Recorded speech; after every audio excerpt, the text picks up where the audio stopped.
கேரளால கொங்கண சித்தர் அப்படின்னு ஒரு சித்தர் இருக்காரு. அவர் ஒரு நாள் ஒரு மரத்துக்கு அடியில இருந்து கடுமையா தவம் பண்ணிட்டு இருக்காரு.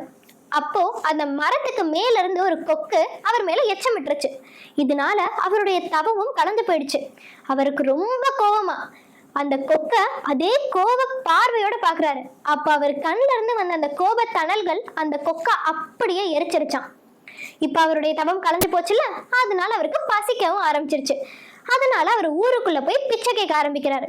அப்படியே அவரு திருவள்ளுவருடைய வீட்டுக்கும் வந்து பிச்சை கேட்கிறாரு. அப்பதான் வாசுகி திருவள்ளுவருக்கு சாப்பாடு பரிமாறிட்டு இருக்கா. இவர் வந்து கேக்குறாரு, அம்மா ரொம்ப பசிக்குது, ஏதாவது சாப்பிடுத்தாங்களே அப்படின்னு கேட்டாராம்.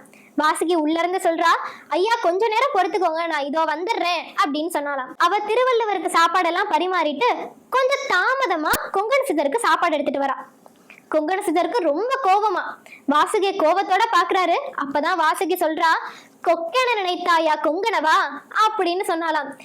கொங்கண சித்தருக்கு ஒரே குழப்பமா, நம்ம அங்க கொக்கை எரிச்சது இங்க இவளுக்கு எப்படி தெரியும் அப்படின்னு சொல்லி அவருக்கு ரொம்ப குழப்பமா. அப்பதான் அவருக்கு புரியுது, வாசுகி எப்பேற்பட்ட ஒரு பெண், அவ எப்பேற்பட்ட ஒரு பத்தினி அப்படிங்கறது அவருக்கு அப்பதான் புரியுது. அந்த நொடியிலிருந்து கொங்கண சித்தர் திருவள்ளுவருடைய சீடனாவே வாழ்ந்தாராம்.